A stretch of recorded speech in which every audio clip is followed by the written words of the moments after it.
Welcome to the Okiki podcast, where we make inspirational people known. Brought to you by your host, Fian O'Brien. You are listening to the sounds of inspiration.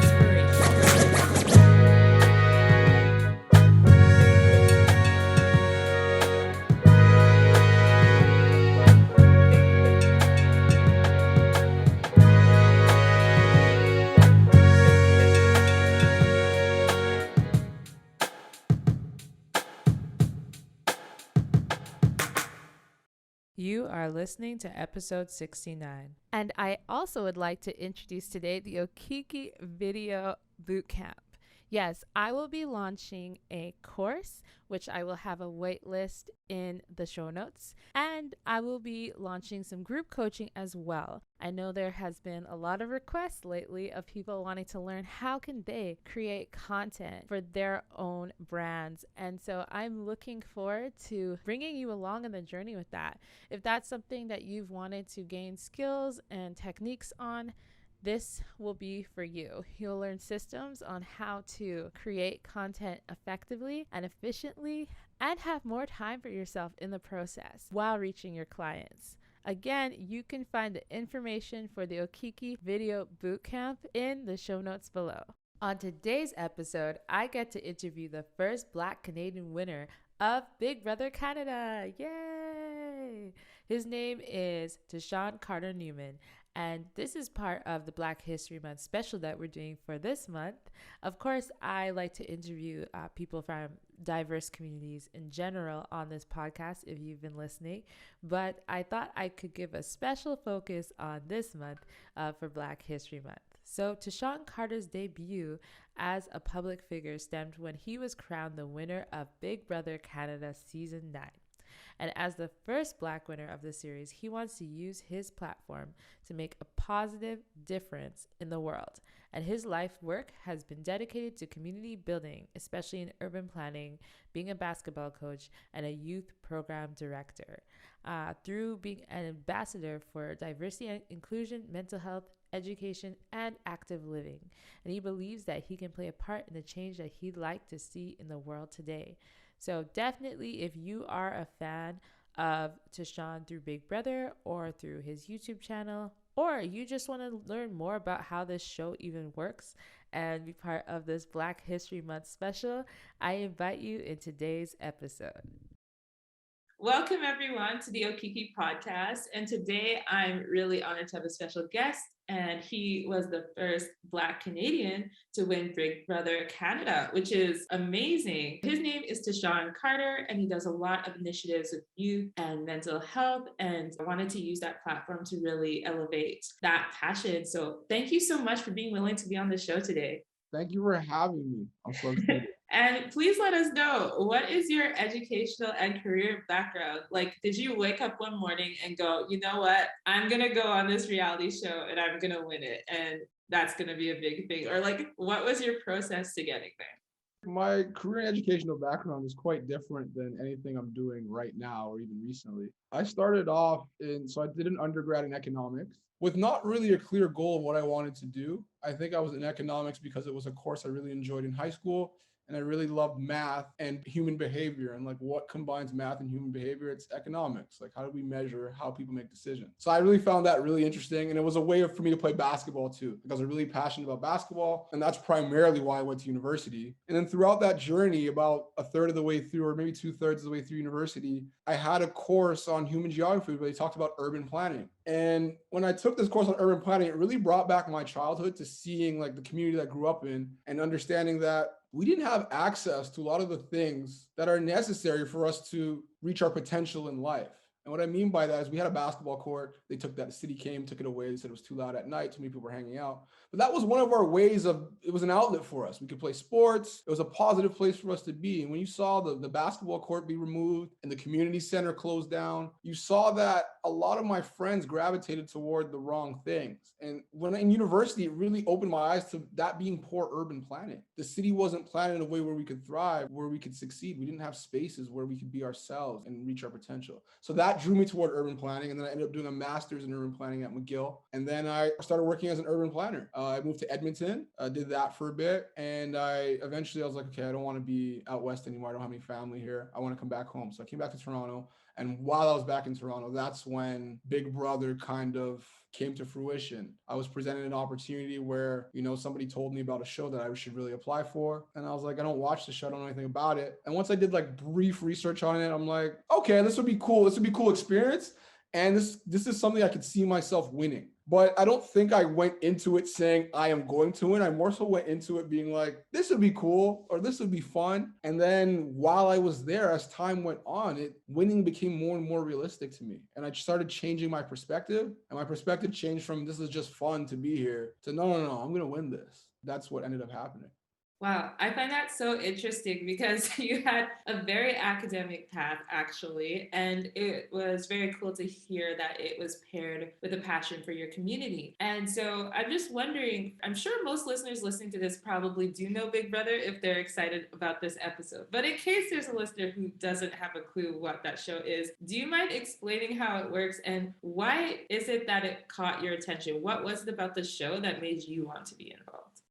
So what Big Brother is essentially, in a nutshell, it's a social game, right? The best way to describe it is that. And that's why it caught my attention, because that I'm a very social person. I'm good at reading people just based on like my upbringing and lots of different people I've been around and lots of different jobs I've done. I've been able to just be in a lot of different circles and understand people. And I thought by understanding people, I'd be very successful at the show. And the idea of the show is that every week somebody wins head of household. This head of household nominates 2 people to be evicted from the house. So your goal is to get through the show with never being evicted. But at the end, a jury of your peers end up voting for the winner. So not only do you have to finesse everybody and be in a good standing with everyone to never be evicted, you also have to have these people like you enough to vote for you in the end. So it's an interesting roller coaster of emotions and a roller coaster of relationships where people have to trust you. They also have to, but not everyone's going to trust you, because if you have trust of everyone, you don't really have trust of anyone. And it's really trying to navigate these different circumstances and navigate the ups and downs in the house and the emotions. And I knew I would be able to do that because I'm very adaptable. I've moved a lot around. I travel a lot. And I just figured like having these skills that I have would ultimately lead to my success on the show. Very cool. And then you also had another motive of being on the show, and that was to promote what you were passionate about. So, why did you think it took a show like Big Brother to convey some of those important messages to you as well? I mean, before going on, I know my mom said to me, there's a bigger message you have to send here than just winning or just being on the show. There's you have to stand for something bigger than yourself. And I think that was a really integral part of me being on the show. And I think it's the number one reality show in our country. So we had the viewership, and I think it was really important for me to spread a message about diversity, inclusion, about toxic masculinity, because the reality is Black people on TV are not always portrayed in a positive light, or we're put in a box, right? Sometimes we're seen as just strictly entertainers, rappers, thugs, athletes, and there's nothing wrong with those things, not to denounce any of those things, but we're more than that. And I think that's the message I want to send, is that no, I can speak on these things. I'm educated, actually. And it sets an example for not only the younger generation, but for the rest of the country to see like, okay, like there's more to a Black man than maybe we have perceived. And I think that was really important and powerful and necessary. Very cool. So you really took the opportunity and the role very seriously. 100%, yeah. For sure. And hearing the strategic part too, how do you feel like you've changed from that experience? Because I would think like going in and then being in that strategic bubble for so long and then finishing the show, like who were you before the show and who were you after the show? So it's so funny because like there are people that tell me I've changed and you're not the same and you're different now. And it's true, I am to a degree. Like I still think I am the same person. My heart, my soul is the same. But I think my outlook on life has changed drastically since being on the show. I just think before going on the show, I was very career oriented and like I worked my 9 to 5. I did other things like I refereed basketball, I bartended, and I hustled. But I think I was just so focused on my career and not really focused on what I could do beyond just a career in an office doing urban planning. I think the show really exposed me to like how powerful a platform can be, like the power that I had as a character on the show and having as a platform post show, I thought to myself, I think there's a little bit more that I can do than just working a 9 to 5 in an office. Not that there's anything wrong with that. I just think that I've done that. Let's see what else I can do. And let's see what message I can spread. And let's see if my story that I tell resonates with people and it empowers people in an impactful way. So I guess in light of that, what are your goals now? Now that you see you have this platform, you have this following, and you're like, okay, how do I use this? What have been some of the new opportunities that have come your way, or some of the exciting things that have come as a result of this experience? There's a few exciting things that have happened. Like I've got to work with a few different brands, which I thought was cool. Notably, one that I thought was really interesting was TELUS. Like I got to work with TELUS on mental health. And I thought that was really special because I started speaking on it and that was recognized through TELUS. And then I got to be part of a campaign, which I think was very important and very impactful. On top of that, I got to go to Bermuda on a trip to work with youth in Bermuda and talk about mental health, goal setting, and just have an experience like public speaking and really working with youth. Other than that, it's been mostly like brand partnerships and speaking opportunities that have really excited me about doing what I'm doing. In terms of goals, I mean, my goal is to grow my brand and to understand what it is. Like I'm still in a phase of developing my own brand and seeing what works and seeing what doesn't. And from what I'm seeing is like there's a real draw to a lot of my content on mental health. I love to talk about it and I want to be more creative in ways in which I spread that message and talk about it. And then I also want to grow like just my own brand. Like I want to do more speaking. I want to do more modeling and acting, but it's really the speaking and spreading a message that really lay close to my heart for sure. For sure. As you're talking about mental health, I do want to pop that question in. I know it's an extra one, but I do think it's important and actually very valuable as a male talking about mental health. It's not super common to see, but it's super refreshing and definitely very important. And we know there's just so many challenges that men face in this space, and more so because they don't talk about it. And we know they're at higher risk for some of the negative outcomes. So I guess what made you so drawn to this topic and being willing to openly discuss mental health when it's not always the case? I think it just kind of happened naturally. Like I've really struggled with social media in terms of people being very inauthentic on it. And I thought that I feel like my whole life I've always been different. And I that was no different on social media. And I really wanted to be able to express myself in a way that was real and authentic. And I think talking about my struggles was one of them. I think I had so many things bottled up that I just had to get them out. And especially post show, a lot of people were making different assumptions about my life. And I think a big misconception people have is that when you get money or popularity, all your problems go away. And I think that was the start of me really expressing myself on this issue because I don't want to say I'm a celebrity, but like you've seen celebrities take their own lives in the past and people be like, why? How could they? I don't understand. They have everything. And I was perceived to have everything after coming off the show. And it was a similar perception. And I'm seeing that, oh, you guys really think that money and fame solves all the problems in your life. And I think that's where I started speaking out. And then that naturally progressed into people questioning, well, what do you have to be mad about? Like, actually, this is what I have to be mad about. And I think throughout my life, I've learned more and more about mental health as I saw people along the way,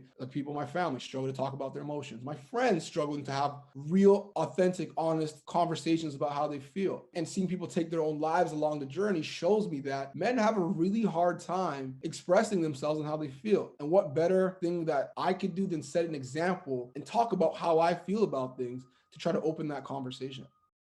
Yeah, for sure. So I think you definitely have a very important voice in that space. And yeah, I think post call I have a different conversation, but I volunteer with a nonprofit and we actually put on an event every year called The Story of Black People in Mental Health. And it's really cool because we bring like psychiatrists and psychologists who identify as Black to present for the same reasons you just said, destigmatizing and really opening up that conversation. So it's so exciting to hear different people getting excited and involved in this process. And yeah, just congrats to you and the impact you're making now and the impact you will be making by having that voice. So I just had to put that out there. For sure. So where do you see yourself and your career in 5 years?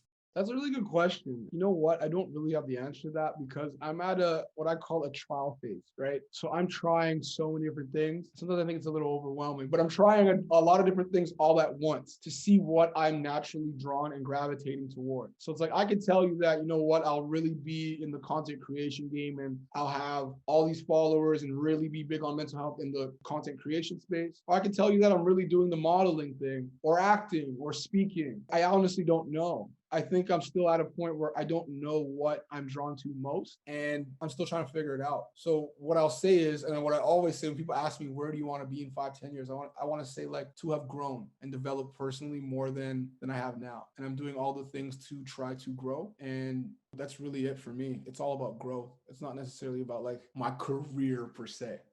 Yeah, I feel like it's an interesting time too, because people in general, I think, are really trying to question their careers and purpose. Like we're seeing that a lot with like the Great Resignation, for example. And so I think it's like a unique space to be in, and definitely excited to see what comes from that and that searching. And I guess like the final question I have for you is, what do you value the most about the platform that you have today? What do I value the most? I think really it's the impact. I think that's really what it is. I really aspired to inspire, and I really value the impact that I've had on people through my platform. And it's like I get countless messages. And I mean, even if it was one message, it's just really someone saying to me, like, you know what? I was really struggling, and thank you for what you posted today. It really helped me. It's really that to me. People really being grateful and interacting with me and sharing their different stories with me about what they're going through, and me learning about them really shows the impact of my platform. And I really think that's what's really important to me, is that, you know, I have a chance to inspire people and learn from people at the same time. But it's really about the impact. Like, I think that one of my mantras is leaving the world a better place than it was when you came into it. And I really think by having a platform and using it for good, I think I really can affect that change. Yeah, thanks so much for sharing so much of your journey, the value, and just how much of a roller coaster it was, and then where you're ending up now, and just clarifying that process. And of course, mental health. I wanted to give our audience the opportunity to connect with you. Is there anything that you have coming up that you would like our audience to know about?